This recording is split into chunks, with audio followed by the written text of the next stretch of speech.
Good evening. Assalamu alaikum wa rahmatullahi wa barakatuh, and welcome to News in Focus. My name is Faraz Patel. I would like to thank you, the viewer, for staying with us on Hilal TV, DSTV channel 347. Now, on Sunday, Cape Town Mayor Jordan Hill-Lewis was elected as the DA federal leader, succeeding John Steenhuisen, who chose not to seek a third term. At 39 years old, Hill-Lewis becomes the youngest federal leader in the party's history, signaling a new wave of young leaders taking over leadership positions in the Democratic Alliance. New DA Gauteng leader Solly Msimang is the new federal chair and is deputized by a clutch of new youthful leaders in Seviwe Gwagube, Solly Malatsi and Celius Brink. Political analyst at the Northwest University, Andre Duvenacher, joins me now to unpack the prospects of the new youthful era for the Blue Party. Professor, always good to have you on. Thank you so much for joining us. Good evening, Faraz and the viewers, and nice talking again. No, absolute pleasure. Prof, in your view, do you believe that the new youthful leadership of the DA can put the party's shift towards modernizing the desire to connect with a diverse, younger generation of voters? The short answer is yes. I think they have the potential. And as you mentioned, it is a new generation of leadership. I was fortunate to attend the DA conference, and it was absolutely clear to me, listening to the majority of the names you mentioned in the one or other way, or interacting with them directly, it is clear that they are working with a certain vision. And just to quote Gordon Hill-Lewis, he said that the contribution made by Tony Leon was to show that the DA can be opposition party.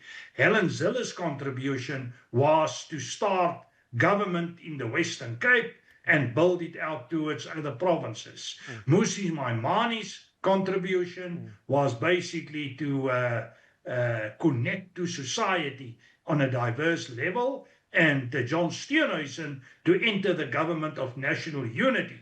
And his mandate is to make the Democratic Alliance the leading party in South Africa. In other words, to outperform the ANC on a local, national and provincial levels.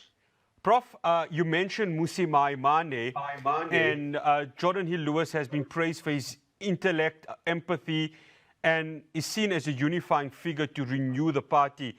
Were you surprised by the tribute that you gave to Maimane, given that, of course, he was part of Maimane's chief of staff during his time when he was the DA leader? I think the approach of Gordon Hill-Lewis is to take from history what is good, to build on that, and to ensure a better future.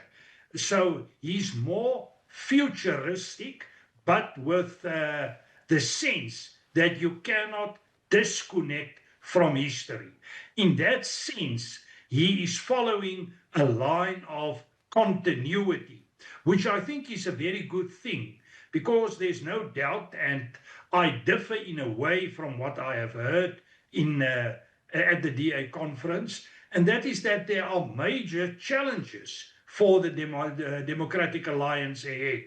And the biggest single challenge is the rise of identity politics in South Africa. Identity within the white communities, identity within the so-called colored communities, and also identity politics within a possible reconfigurated center-left type of alliance. The thing we are currently seeing coming to the fore in Gauteng province under the leadership of Panyaza Lesufi. So there are challenges. And to build your constituency while maintaining your existing support base, that is going to be a huge challenge. Prof, there's been a apparent meeting that Jordan Hill-Lewis has had with President Cyril Ramaphosa amid talks of a DA cabinet reshuffle. Of course, you know, one of the names would be Ashur Sarupan, who is, of course, the Deputy Finance Minister. He's now taking the federal chairperson position. And of course, this is akin to probably what we would see as a Secretary General, whether it would be for the EFF or the ANC or the MK party. In your view, if these discussions are happening, what should be a valid reason to recall a DA minister serving at the behest of an ANC president who is the head of this GNU cabinet? To answer you, not in a direct way, but by using an example, and then I'm going to give you the direct answers. Let's look at the position of John Steenhuisen.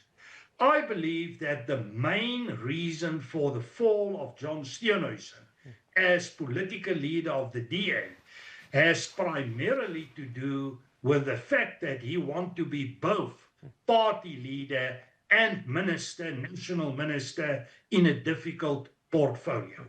The fact of the matter is you cannot do both. On a cabinet level, he was a captive of a cabinet where the ANC and other coalition partners was the leadership. So he was a captive. On the other side, in Parliament, his party basically followed a classical opposition role. And I think the biggest mistake Gordon Hill-Lewis can make is to try and go for a national cabinet position. Now you refer to the position of, let's call it Secretary General of the DA. There's no doubt you cannot take that position on and be a deputy cabinet minister. It's the one or the other. And we have seen that in other contexts with Fikile Mbalula and other people. And I believe that is the main reason why Gordon Hill-Lewis would like to discuss the position of the Democratic Alliance with Cyril Ramaphosa. And my take on the situation is that it is not impossible that they may remove John Steenhuisen from his current position within agriculture, because it is clear that there is specifically from certain communities, and I'm primarily referring to the Afrikaner community, strong resistance to John Steenhuisen. But the point is the DA must reconsider their whole position. You cannot work together on an executive level and fight a battle in a legislative way. That is to function within a conflict, and that is problematic. And it's not only a party conflict, it's also a constitutional conflict, because there's a differentiation between the executive branch and the legislative branch. Prof, if we look at who's, of course, within the top leadership of the DA, and most of them are in the GNU cabinet, of course, you've got Solly Malatsi, Minister of Communication. You've got Siviwe Gwarube. She's, of course, the Minister of Basic Education. We mentioned, of course, Asha Sarupan, who is taking up that federal chairperson. In your view, would you say that what we're seeing right now signals the party's focus on coalition instead of in the past where it sought to replace the ANC in government? Now, this is, of course, on the back of Hill-Lewis saying, listen, we want to be a majority party come 2029. Well, at the moment, it is not clear precisely in which direction Gordon Hill-Lewis is going to lead the party. And as I mentioned earlier, there's a number of critical choices he needs to make. And one of the decisions, and my understanding is that this is a constant debate within the DA since they took power within the government of national unity, is the position of the DA as either a classical opposition party on the one side, or on the other side, a party that is cooperating in terms of coalitions.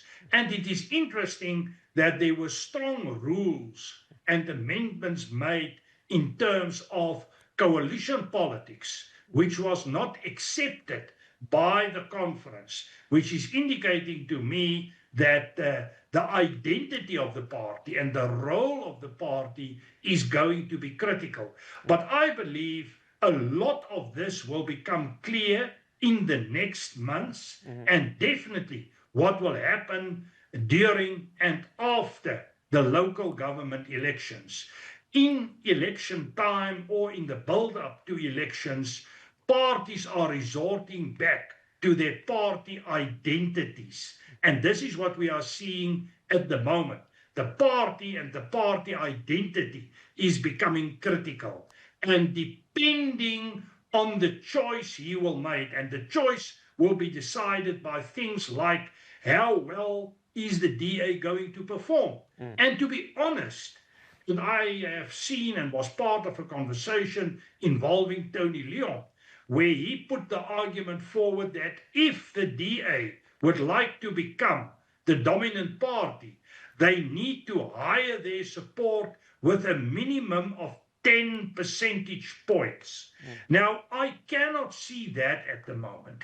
To me, the DA is a party somewhere between 20 and 25%.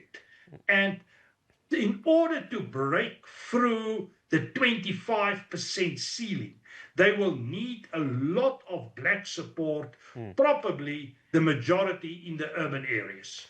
Professor Andre Duvenhage, always a pleasure having you on. Thank you so much for joining us.